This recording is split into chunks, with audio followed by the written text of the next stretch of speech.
Hello, this is the U.S. Out of North America podcast. I am David Barfield with Jim Livingston. Today we are speaking with David Waldstreicher.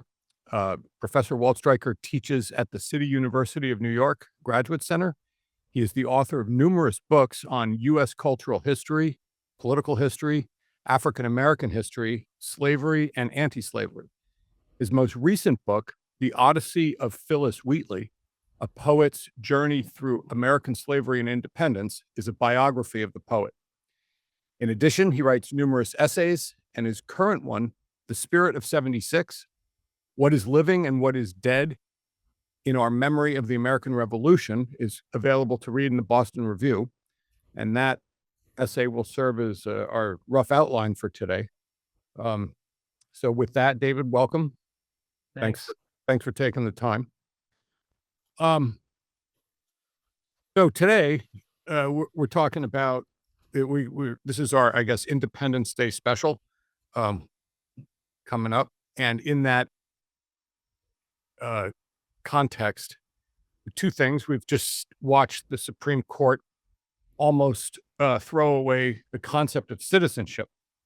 I guess we were a couple votes away from that, and I don't know who they were planning on the dissent, who they were planning on making that decision, which could have been, I guess, Stephen Miller, who would decide who is a citizen or not, had that gone the wrong way. But fortunately, we're close enough. And then today, in the New York Times, I saw an article. It's above, it would be above the fold in if it was a paper. Trump's money-making run, unrivaled in presidential history. And then the subline is, the president's move to open new business ventures rather than eliminate political conflicts defies a long-held tradition of, I assume they mean, of not using the presidency as a business venture.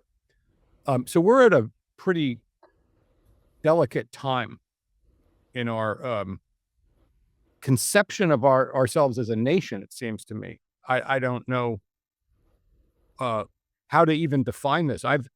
You spoke in your article a little bit about the bicentennial, which was something I remember pretty distinctly, and how I was in the 5th grade at the time, and how there was like this surge of we're a melting pot, and this, what a great country, it was all the great stuff about the revolution and our power as a democracy. And now I'm not really seeing that so much anymore. So how do you see all of this in the larger context of the revolution, and what we can take as a way of kind of maybe reinvigorating some of the positive aspects of our culture, rather than relying on the tradition that the New York Times refers to? I'm not sure exactly what they were referring to. Well, I really like starting with the corruption issue, Yeah. because since no kings, it has seemed obvious. It was obvious enough to so many people that Trump was going against American political tradition in doing things that are monarchical. And part of that, I'd like to think maybe most of it, is that kings are inherently corrupt and corrupting of everything. And everyone likes a good king, but when kings are hereditary or not elected, or you can't get rid of them, then it's inherently corrupting. And bad politics, bad things will happen. And there's something about the way Trump has come back, even more corrupt, with even fewer guardrails. And we can see liberals losing confidence in the guardrails of the Constitution because they're not working. That this goes directly against what was the revolutionary consensus. And you don't have to be Thomas Paine and make the argument about inherent corruption, even of monarchy. You don't even have to do that. You could even just say King George was a bad king, was a corrupt king. And also, I think that it's fair to say that the revolution was against empire, and the sense that empires are inherently corrupt because they are about extracting resources and ruling over other people in ways that have nothing to do with their consent. And that's whether the colonists are settler capitalists, or whether they're the enslaved, or whether they're the indigenous, who in many cases felt they probably were better off if there was more monarchical control rather than less. Uh, was a real anti-imperial aspect to the American Revolution, that the more we act like an empire is easily forgotten and covered over. And I think a big project of the way the kind of the right-wing Trumpian sort of race to the bottom. Okay, well, the founding fathers were brilliant, and it's about staying with their original words and ideas and trying to get back to them. We're not even doing that anymore. It's utterly contentless. It's just pure American power, American exceptionalism. You can make a strong argument that the idealization of an American project was part of what made the revolution fly and enabled it to get international support. But it's kind of hard to bleach the anti-British Empire, anti-big power, global hegemony out of it. And that's what the right and Trump are trying to do right now. Maybe that's maybe the most important thing, and the best argument, perhaps, and also, but one that's easy to lose, perhaps, for why the revolution is useful right now, and why, even when they're not theorizing it or being explicit, I think implicit in the Times. I mean, I wish it was more implicit. I wish they were more direct about it, the way they report on it. But that ought to be the starting point. Well, wow. Now that's really a striking formulation, which I've never heard, especially from somebody who is on the left. And I take it for granted that you are, David. So I guess if I may translate or draw out what you're saying, is that not only has Trump and this movement of his, this MAGA nation, set out to repudiate the Declaration in a sense that equality, there's just those 5 words about equality in the Declaration. They're really not interested in it in the same way that, say, Stephen A. Douglas was not interested in it. The Declaration was meant for Englishmen and white people, not for anybody else. But they're also bent on repudiating the Constitution, in the sense that I know, our comrades on the left often cite the Constitution as the thermidor of the revolution, and claim that "extend the sphere," Madison's motto in Federalist 10, built into the constitutional structure, is a way of creating an empire, a continental one, right? But what you're suggesting, what seems to me that another way to read the Constitution is the way that Hart and Negri read it, as a way of establishing equivalence between the states, rather than treating the interior as a hinterland to be merely exploited, to make the metropole the imperial center and exploit the hinterland and extract resources from it. So in that sense, I mean, yeah, Trump is actually trying, or this movement is trying to repudiate the whole damn thing. Both the Declaration and the Constitution. And that raises another question, which I wanted to ask anyway. What do you suppose the relationship between 1776 and 1787 is? So It does seem that they're reputing everything but the nationalism. And that is so deeply disturbing to me, because I wrote my first my first book is about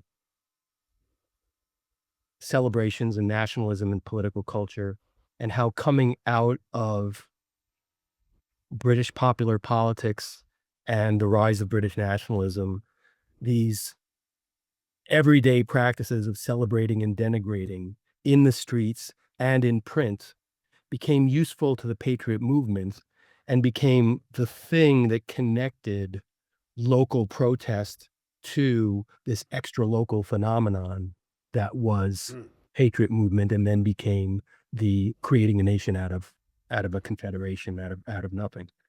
And writing that in the early 90s during the first Gulf War, I was in part responding to things folks like Michael Kazin had written and work that people like Sean Wilentz had done that tried to find in progressive political traditions, and Staunton Lynn too, that that these traditions belong as much to the left as they do to the right, and don't give them away. Don't let the right says they're theirs and they're not ours. Don't let them red bait us like that. So it's Right. we're still in that same moment. It's the Popular Front moment, right? Where like, don't let them, it's ours as much as theirs. We can spin it the way we want to spin it. And my argument was, this has been going on since the beginning. It's always been a debate. And so that not only was it the making of nationalism, it was also the making of a bipolar kind of politics with ins and outs, two parties. You're not doing it right. We're the real, we're their partisans. We are the nation. They're the partisans.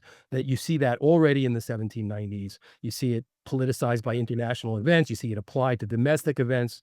So that the way that the Trumpists are doing their kind of nationalist politics, where they're not conceding any, no equality, no law, no rule of law, all up for grabs, rampant corruption, toadying, is such a caricature of the cynical right-wing uses of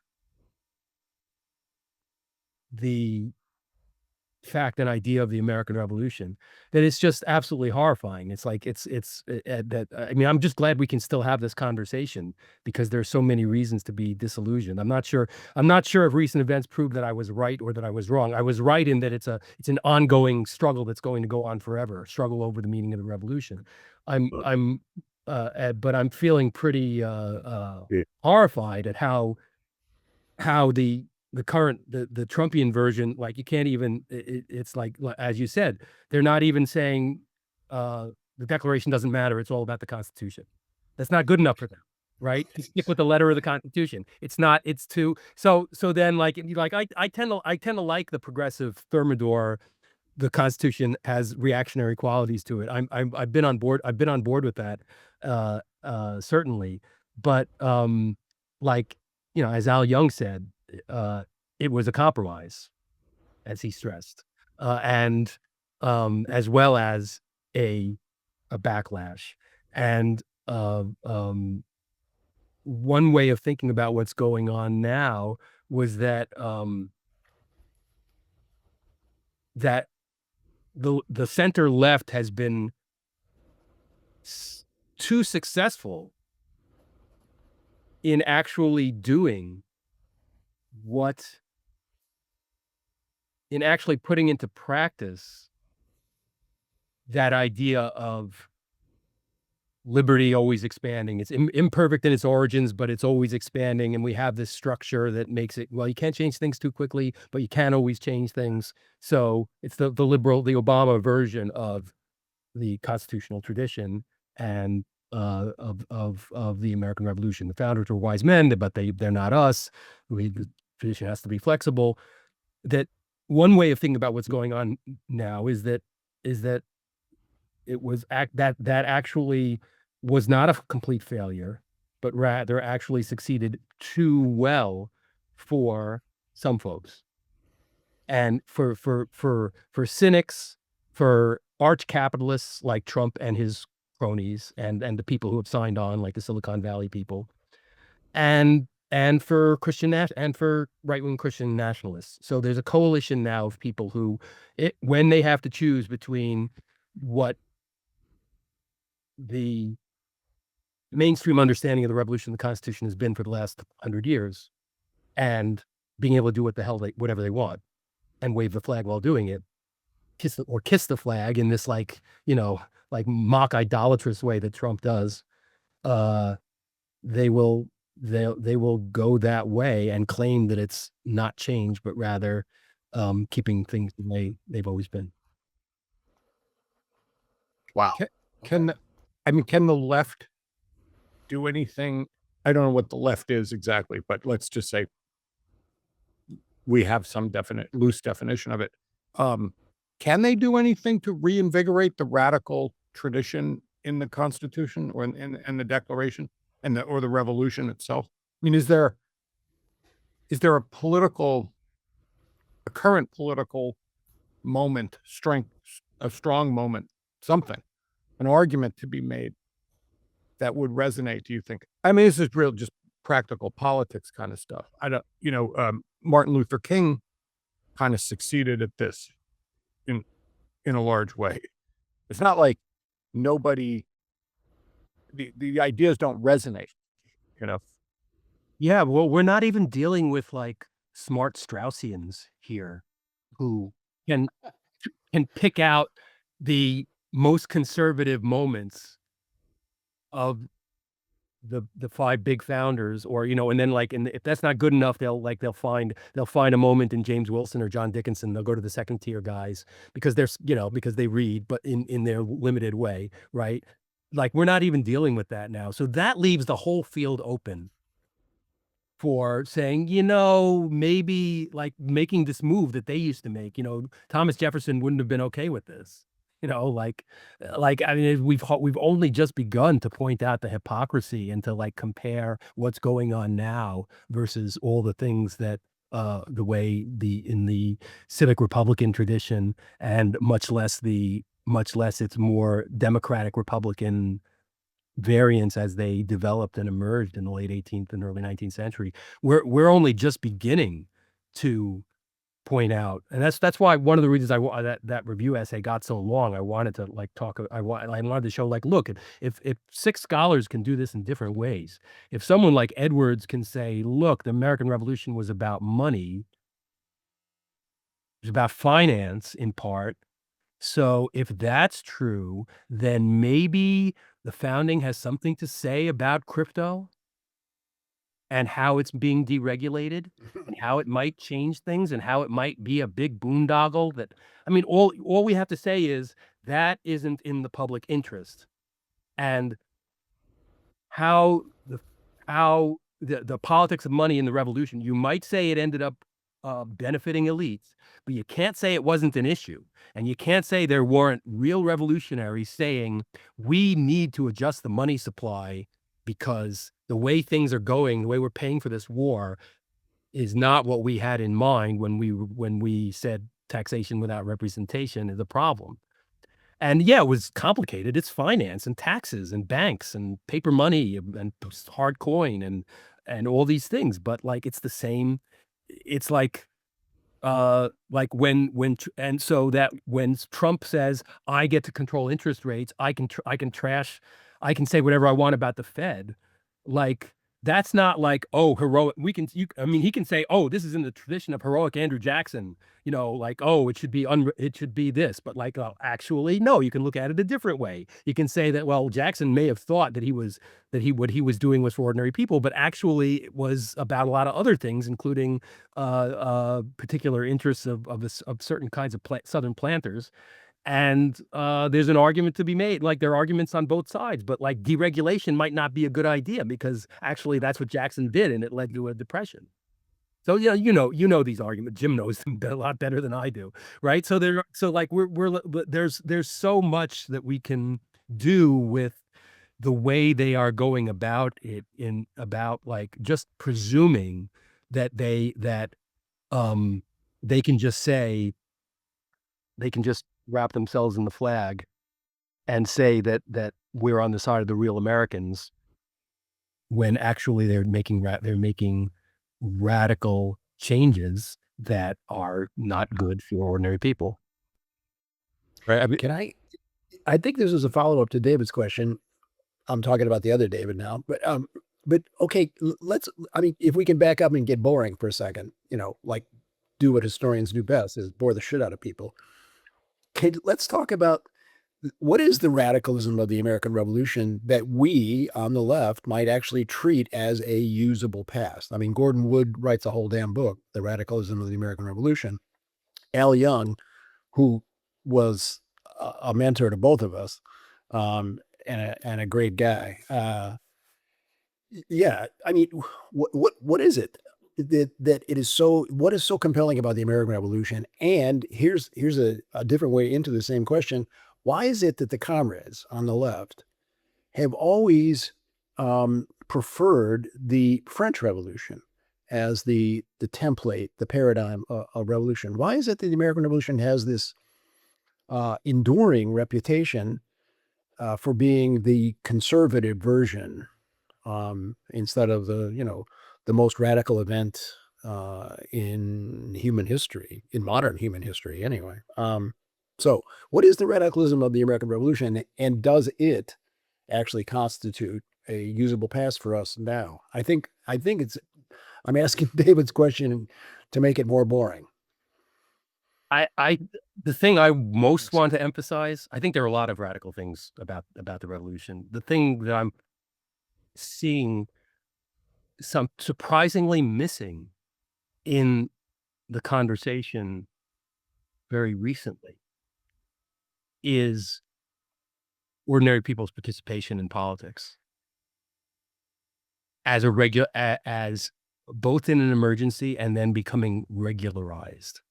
Now, of course, it gets domesticated when you say that democracy is only about elections, and but this was still an open question.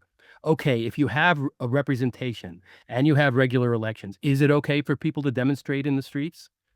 Is it okay for them to put extreme amounts of pressure on their representatives?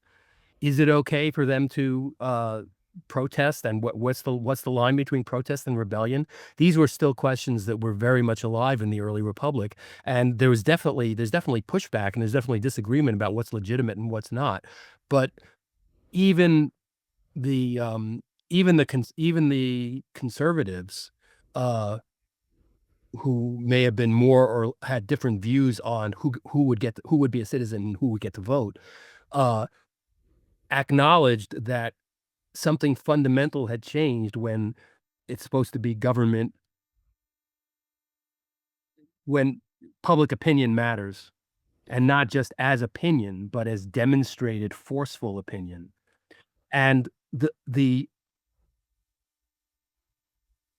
there have always been backlashes in American history where suddenly you're not allowed to protest things because we're at war, or we might be at war because of our allies, and like we're seeing that to an extreme degree right now. Right. What the administration is trying to get away with, delegitimizing protest. This should be a non-issue in the United States because of the American Revolution. It really should be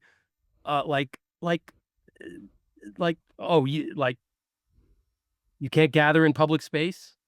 Like we're going to define down public space to an extreme where a college campus is not a public space.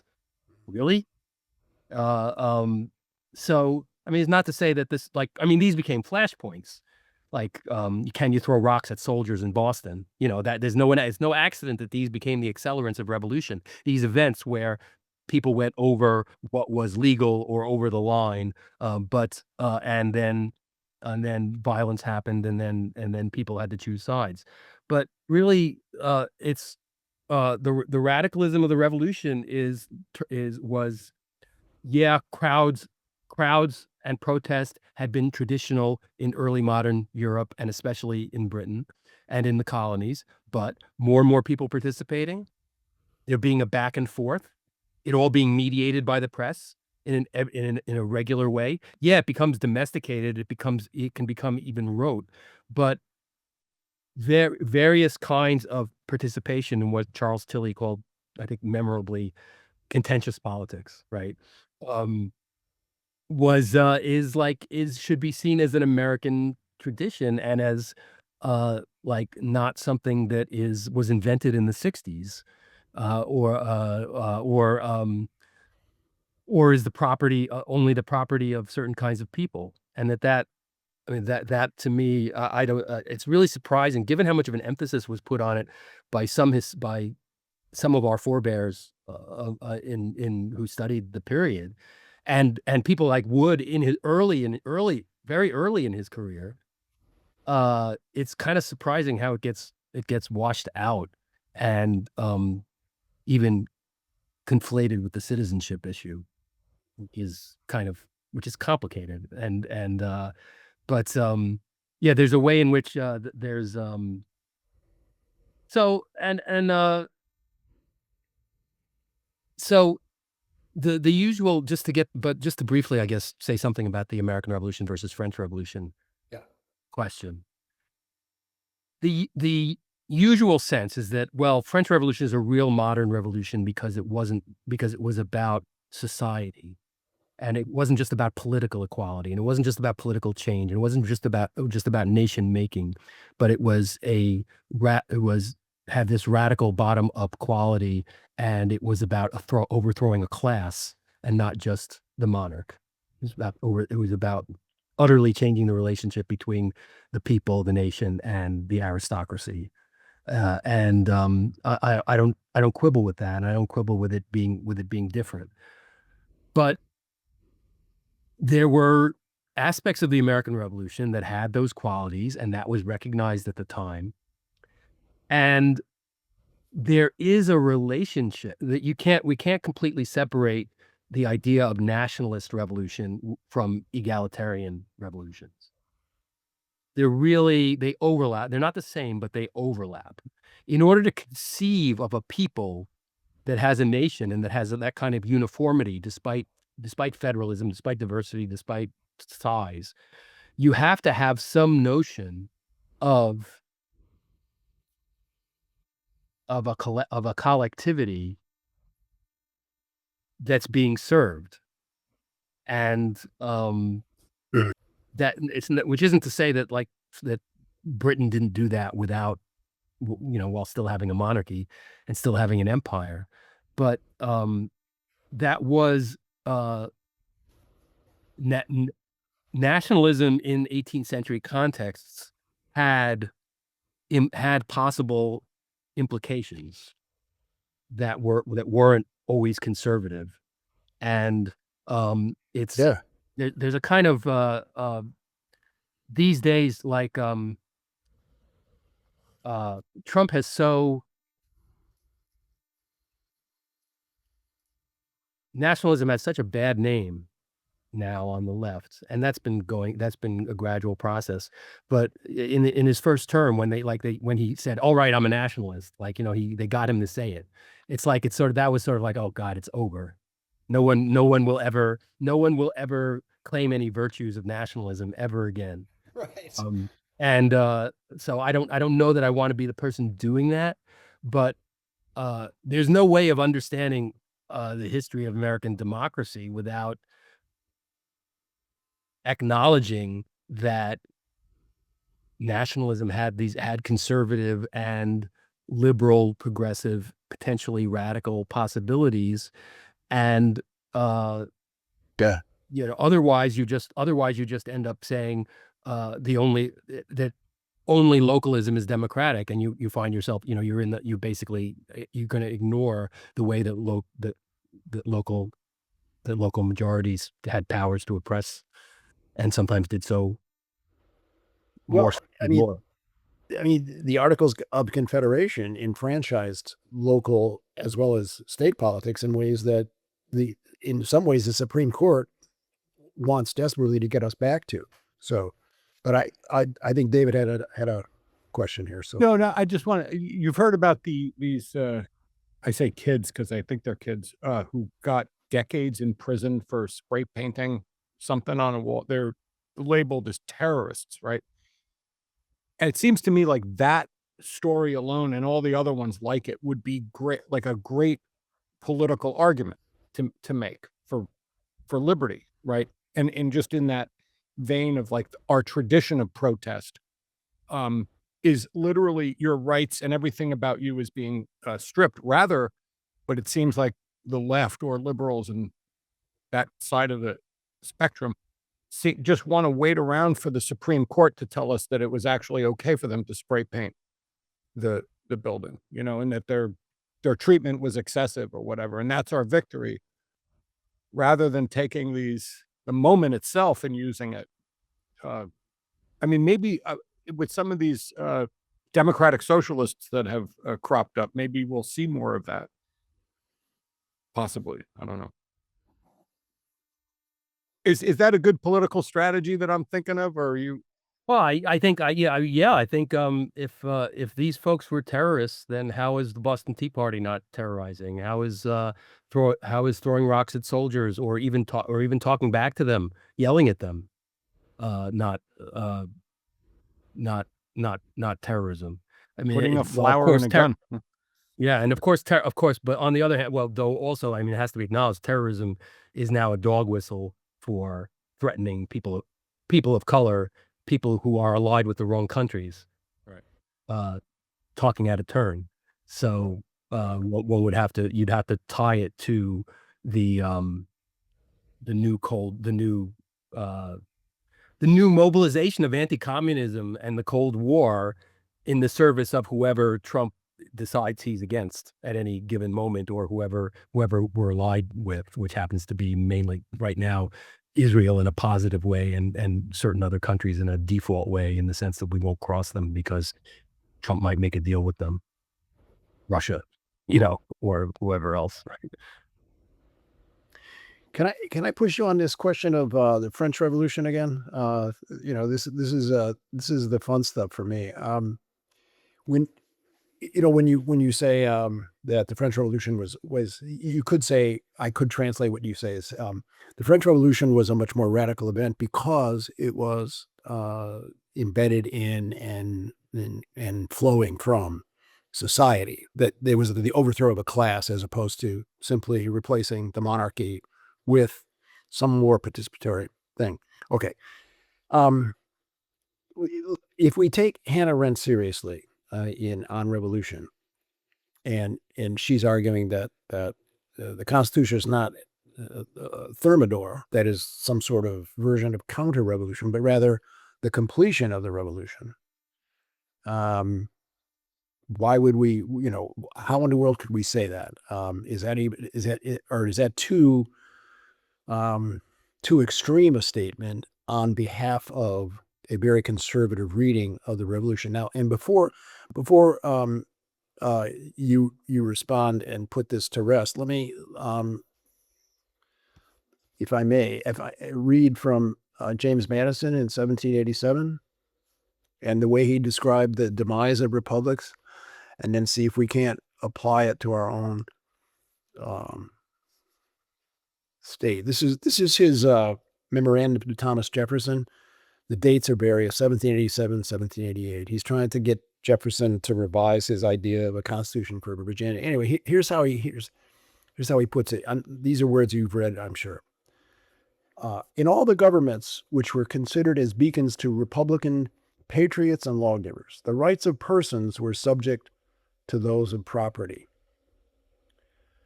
The poor were sacrificed to the rich. In the existing state of American population and American property, the two classes of rights were so little discriminated. There was a lot of property owners in the Revolutionary Coalition, that a provision for the rights of persons was supposed to include in itself those of property. And it was natural to infer from the tendency of Republican laws that these different interests would be more and more identified. Experience and investigation have, however, produced more correct ideas on the subject. It is now observed that in all populous countries, the smaller part only can be interested in preserving the rights of property.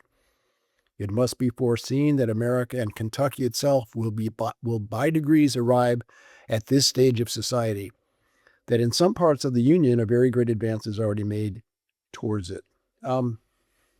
If I'm not mistaken, Madison is saying that what the Constitution tries to inscribe is a debate between the rights of persons and the rights of property, the two cardinal objects of government, and that every other republic in history had perished because the rights of property took precedence over the rights of persons. Which would tell us, it seems to me, that when the Supreme Court and Trump and his cronies and the Republican Party agree that the rights of property must take precedence over the rights of persons in all and every respect, that the Republic is being threatened at its most fundamental. But, okay, to reverse that, the Constitution does, in fact, make for the protection of the rights of persons, and in that sense is what some of the anti-slavery people actually finally decided. That is, the Constitution itself can be construed as an anti-slavery but also liberating document. That's too long-winded an introduction to a question. But is there a way then to think of the constitutional settlement as more than what our friend Al would say, more than a compromise, but rather a way of opening up the revolutionary possibilities of the Declaration?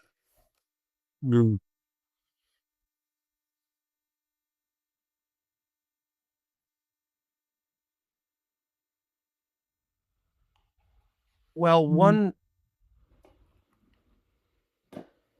thing about the Constitution that's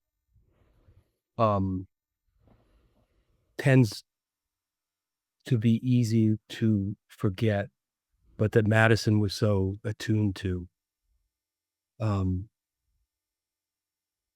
is that where the Declaration is about us in Congress, us unified versus Britain, Parliament, the King. The Constitution is about the states and the federal government. And it then necessitates a politics that is about playing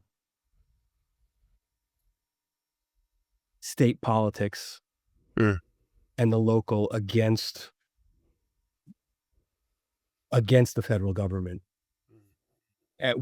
Like sort of saying, okay, this happens there and this happens here, or in these cases, the constant. Then a lot of American politics is going to become about what do the lawyers call it? Venue seeking, where you're like jurisdictional matters. That's the prosaic version of it. Whether it's about like, does a person have the right to do this or that? Or what court do they get? What court can they be convicted in? Or Right. whether it's the federal government as umpire between the states, interstate matters, or whether it's can the federal government do something, or can a state do something that that everything is going to become that, and that is a fundamentally different that is a different politics than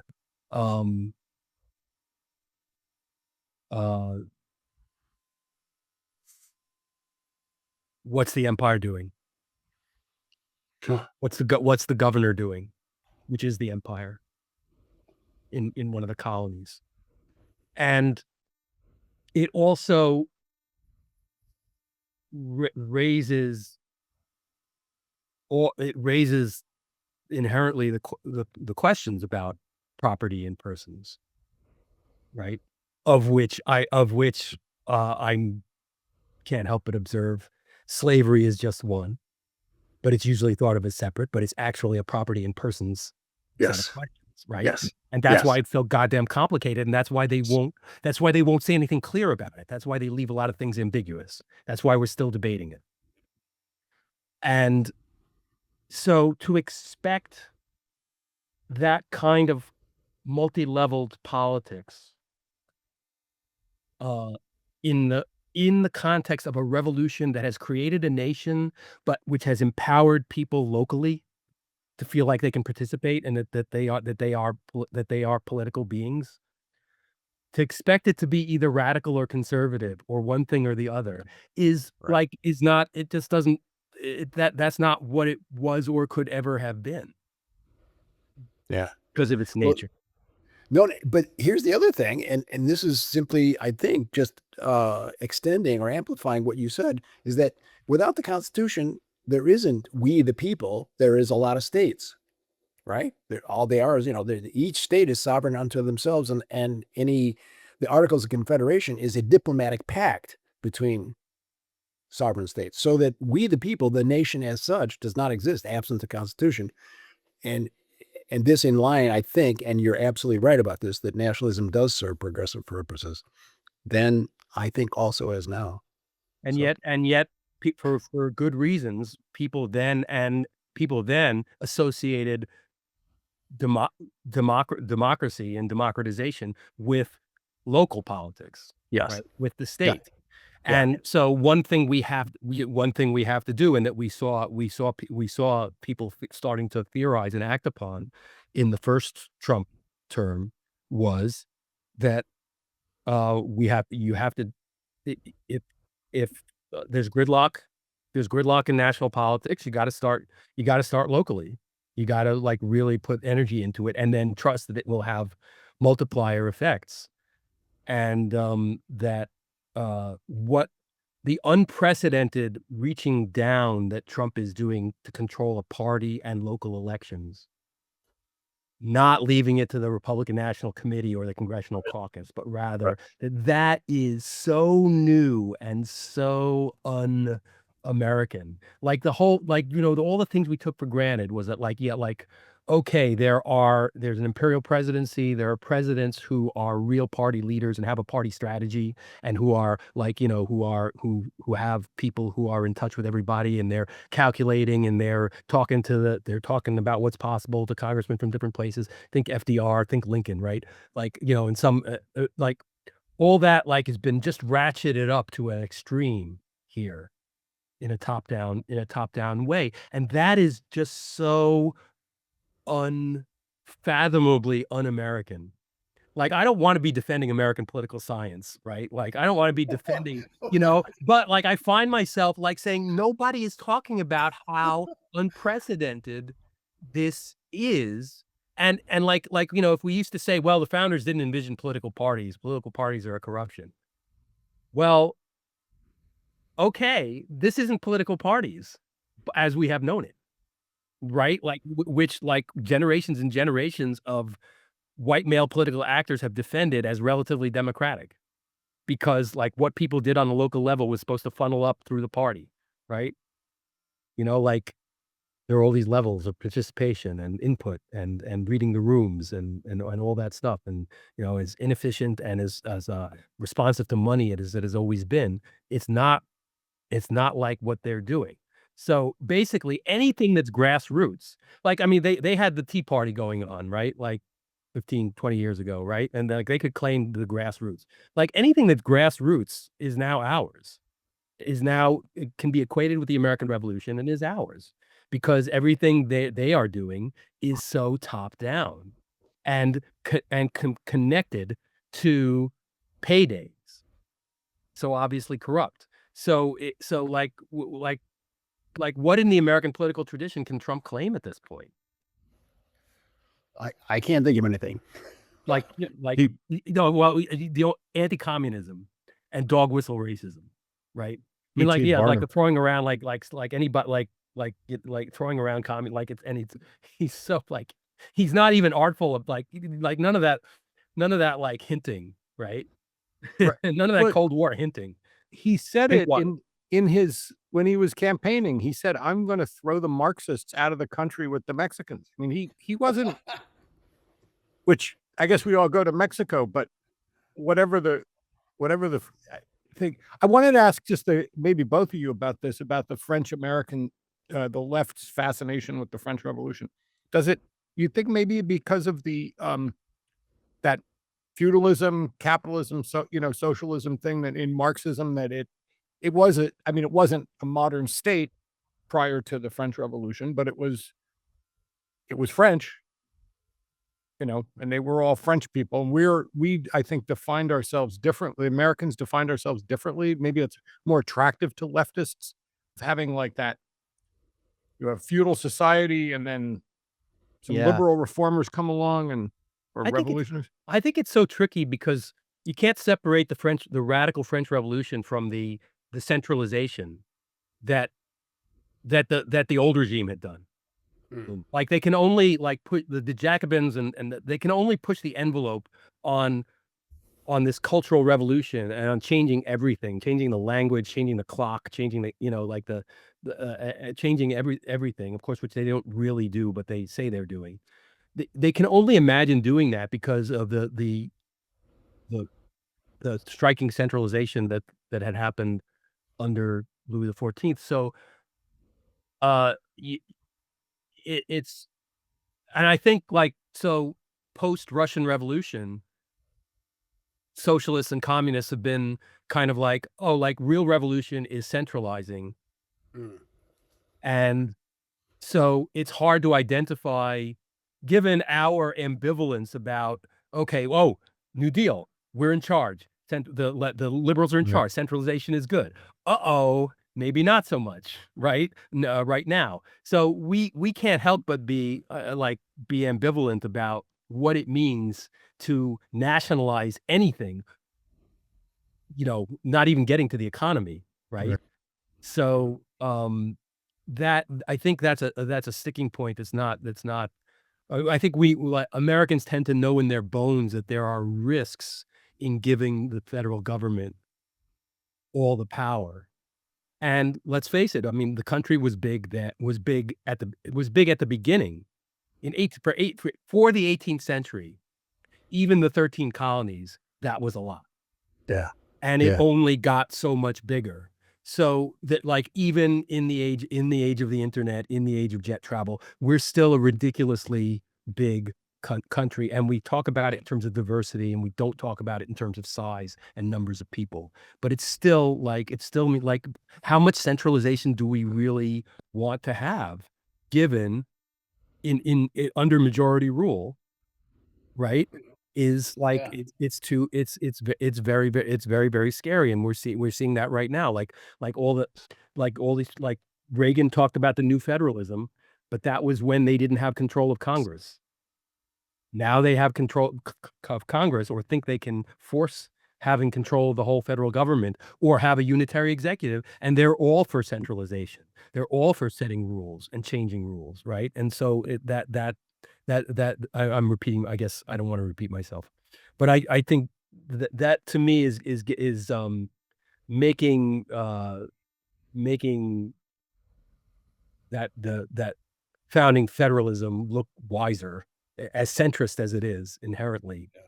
It's Well, starting to seem unavoidable, but on the other hand, like, right now, something that the left needs to claim, because because this centralism is not democratic. Well, here, Currently. another way to like, I think, say it would be that if there's anything that comes of the American Revolution, is there are two principles. One is the sovereignty of the people, the supremacy of society over the state, so that there are definite rules and limits to what the state can do to citizens, as well as for. But the other thing is the idea that liberty and equality go together. These are not in opposition. These are not antithetical uh, dimensions or strivings. You can't have liberty absent equality, and vice versa. But here's another way I think, to talk about the distinction between the American and the French revolutions, and why it is that the left is so infatuated with the French, and that is, the French Revolution is actually a failed revolution. I mean, if you want to call it a bourgeois revolution, which is plainly was, right? It wasn't a proletarian revolution by any means, but it was a bourgeois revolution, and it utterly failed, right? I mean, that's why you have these spastic, coups and, reinstated monarchies and the Bourbons and, and all the rest of it for the rest of the 19th century, for God's sake, right? As late as 1950, 4/5 of the French population lives outside of cities. Now, what does that tell us? It tells us, that again, the bourgeois revolution utterly failed because everywhere else there was a revolution along bourgeois lines, like here and England, enclosures, capital accumulation, which is supposed to be the product, right, proceeded apace. So in one sense, the American left has reduced revolution to radicalism, to an escape from or repudiation of the past, right? Which is what the French did by saying everything is new, even the calendar, even the language, even this, even that. And the Bolsheviks did too. The Bolsheviks said, revolution, that means all of it is gone. We're wiping it out. We're obliterating the past, right? Whereas the American Revolution does something different. It combines, I think you said this, David, it combines conservatism and radicalism in a novel formulation that you can actually call revolutionary. So maybe what the comrades need to learn is that revolution is not simply radicalism. Yeah, yeah. Like, so you can say, like in Sanders' terms or Rent's, it was a political revolution, but that can have radical implications. That when you're expanding politics, a political revolution is a big deal. Absolutely, and that goes, the problem with the other view of revolution, it's not really a revolution unless it's social, is that it's like, oh, we're going to change society, leave the politics to us. Yeah. Like that doesn't matter. It's depoliticizing. Right. It actually intends to be depoliticizing. Yeah. Whereas, like, rightly understood, the American Revolution is infinitely politicizing. And I think like Arendt, there are a lot of things, the ways that the ways of the contrast that Arendt makes have always frustrated me because it always domesticates the American Revolution and it makes that. But she always appreciated like the value of politics, right? And the thing she liked about the American Revolution was that sense that it really was Republican in that way, that it was like, this is expanding politics. That's good. That's what's most important. Right. So I'm on board with that. Yeah. Well, okay. Well, that drives us back to the another question. Except, David, did you want to I didn't want to. Well, just very quickly, I was humored, I guess, by your critique of Burns, just the way he approached the revolution as a series of battles, which I guess would you say he blew it? I mean, that's a popular guy like him could really utilize politics. I think maybe that's what you're getting at, or was that, as a way of teaching about what happened? I mean, the battles are obviously interesting to some people, but for our purposes and a good liberal like him, and the usable past, it would seem like kind of a blown opportunity, right? Yeah. I think to some extent he was going with some of the recent scholarship that shows that the revolution was a civil war and that it touched more people, it had more implications, it went beyond the battlefield, Right. and that he could incorporate all the diversity and all the modern social history themes and all the groups, and still focus on the war and the battles, and yet he did so in a way that reads like the new textbooks that Jim and I would probably rolled our eyes about, like where it's like, okay, more boxes on the side for working people and women and African Americans. And so he's got all the right people saying those points, doing it really eloquently. And then meanwhile, back at the ranch, the real stuff is going on, and that's Washington. And so and in effect, it's like, it's not, you can't say it's completely depoliticized, because how can anything that says black people are present not be completely depoliticizing? Or how can anything that says Indians are people too, in this context, not like have a political edge to it? Yet, yet, like, I mean, and even Jack Rakoff didn't like it. He wrote one of the best things I've seen about it. Like, you know, right? And Jack was like, you know, like, he lost the politics. I can't believe it. I thought he was one of us, right? And it's like, maybe, you know, yeah, like, he lost the narrative for Jack and for me. Jack and I don't agree, often don't agree. I mean, he's great at what he does, and he's great at talking about constitutional politics, and has been very vocal about stuff going on now. But in terms of talking about the whole revolutionary era, we often disagree. But we found ourselves on the same page about the absence of politics, the loss of what's most important, like you know, and the continuities of politics, that like what the struggles over political economy all the way through the period that Barbara Clark Smith wrote about so wonderfully, right? That there's a continuity of debate about prices, Yeah. about crowds, about food supplies, like the real material stuff, and that people connected it to getting in the street and protesting, And and that's yet that society. changed. Yep. That's society, right? That's social Yeah. movements happening Yeah. again. Yeah.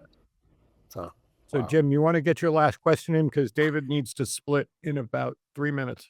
Oh, okay. Well, I wanted to talk about how even as history departments and humanities decline along with them, we do seem, us historians now, seem to be on duty, on deck, on call, in part because these questions are immediately pressing ones, right? You mentioned earlier Michael Kazin, Sean Wilentz, and you and I have talked briefly about Jim Oakes and people like that who have pushed back against the 1619 Project as a way of saying no. You know, actually, American politics, the American Revolution, do have democratizing, liberating, you know, emancipatory implications. So it can't be an either or, of course. But how would you say that 1619 Project fits in with what seems to be, and you mentioned this earlier too, you used this word, the mainstream interpretations of the American Revolution? Is it really that much of a departure, or is it something? Well, the problem with is the 1619 Project really that much of a departure? Yeah. The problem with the 1619 Project and the American Revolution was that the only thing it said about the American Revolution was introducing the idea that was very new and strange to a lot of people, that some revolutionaries, or as they originally said, the Revolutionary Coalition or the whole revolution, was about protecting slavery, insofar as it was about slavery. Right. And that was something that was verboten and that had never been said, but like I mean, the scholarship on I tried to get them to limit that claim, say, well, you can say that. I mean, I literally was fact checking when, you know, like at the deadline, a fact checker from the Times, and they're saying to me, is it like, they're showing me lines and like, is this one correct? And I was like, well, I know where you're getting that from. I know that's Gerald Horne, and I know people have said this, but you're really on strong ground saying that we have scholarship on that for this persuasive for Virginia and South Carolina. So I think you should either say Southern planters or some revolutionaries, right? And they didn't listen to me. And then eventually it all blew up. But it blew up in a way that was cynical on the part of Wood and Wilentz, who have their particular take. Yeah. Everything else is not to be taken. Every other arguments, other ways of dealing with the whole complicated place of the politics of slavery and the revolution before, during, and after 1776 is not important, because their way of spinning it is the only way, and everything else is bad scholarship. And they cynically grabbed on that to bash the rest of us, and I wasn't having that. So I decided I was on the side of the folks who, like, you know, like basically 1619 Project was saying, you know, this is one way of looking at it. This is one way, like from an African-American perspective, it might look, and like it needs to be debated like any other argument about the American Revolution. To me, it's no different than the argument about, like, what's the relationship between slavery and the Civil War? in terms of causes and the nature of the war itself and consequences. We're still debating it.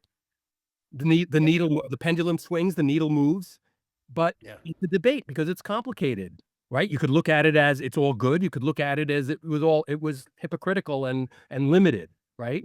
Like, why can't we have those debates about the American Revolution? Black people were central.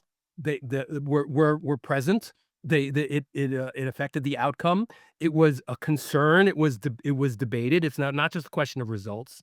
I mean, I thought that by 2019 there was enough scholarship that said that, and that some of which I contributed to, that said that slavery was a real issue. It was one of, like, and it's not just based on a certain interpretation of the Somerset case, or how popular, or how much who knew about the Somerset case or cared about it.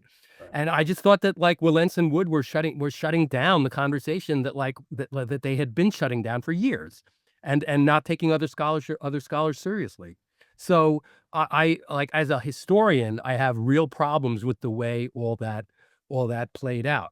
I think, but I do think that, like, but like in terms of like, oh yeah, they got it wrong. Like, it was, yeah, like, there's wrong stuff in the New York Times about, like, people say the wrong thing about, or debatable things about, the American Revolution or the Civil War or American history in the New York Times all the time. It was because it was such a big deal, so public, and the Times itself is culpable here because it succeeded beyond their wildest dreams, and, like, people were talking about making a curriculum within weeks because they did such a good job promoting it on social media. It became this thing that wasn't just about a text that we're debating, right, or even a popular text, a bestseller that we're debating. To me, it was just another entry in the debate that had been going on a while, like, about, like, what I was calling founder chic, like Gordon Wood or Joel way of spinning it. To me, this is like, oh, the next round, like, oh, like, but like, to me, the extremity of the claims about the revolution being pro-slavery were a reaction to the sunny side that the people like Joe Ellis and Gordon Wood had been pushing for years and years. So, like, I was like, what the hell do you expect after what you have done? After the way you have not taken your colleagues' work seriously? What do you expect? This is what you get. Like, and so, like, for Jim, it was more complicated because for Jim, it was about abolitionism and the Civil War. And there it was just like, it was worse. It was silly. It was neglectful. It was like, it's more like, everyone knows that, like, the Black people didn't, like, get themselves in a position to end slavery all by themselves with their own social movement without any white people along. Everybody knows this. This is common sense, right? He was right to object to it. But on the other hand, like, he was concerned about his part of it, not the whole thing. Right? In terms of the whole thing was, like, kind of lame when it came to dealing with pre-Civil War history. The real point, like, most of it was about, like, the way most African American history is done, most of it was about post 1865, and not, and, like, the continuity of exploitation and discrimination, and arguing that the story is more continuity from slavery days than it is an absolute break from slavery to freedom. And that was what the larger argument was. And that's hard. That is a larger debate also, and hard to argue with. But that was, like, it's unfortunate that, like the critics went for the weak points, and the weak points were in my and Jim's backyard. So, like, that was kind of unfortunate, in terms of it becoming a debate. But I'm not sure. I'm not sure that it did much good in terms of our understanding of the American Revolution, except insofar as maybe more people think of it as an issue. But I think that was happening anyway. Well, that was. Oh, you asked me the question. I couldn't. No, that's all right. That was the best description I've heard of 1619. So I did write something. I did write kind of I saw that. something about it, and that was my first piece in the Boston Review, where I should have just sort of referred to it, but I did try to say, okay, this is what happened, and this is how we might think of it in relation to the revolution and to African American history and to the debates long term. And I got in my shots at Wood and Willenson there. So if folks are interested. This All is right. great. This is absolutely great. Well, great questions. It was a fun conversation. I hope Yeah. we'll continue with. Well, thanks so much for coming by. Yeah. It was great reading your pieces, and I will anyone who wants to read them, they're on Boston Review, easy to find. And not paywalled. It's not paywalled, and you're going to search for the name David Waldstreicher. With that, thanks so much, and we'll catch you guys next time. All right. David, you take care, man. Thanks You a too. lot. That's fun. Thanks.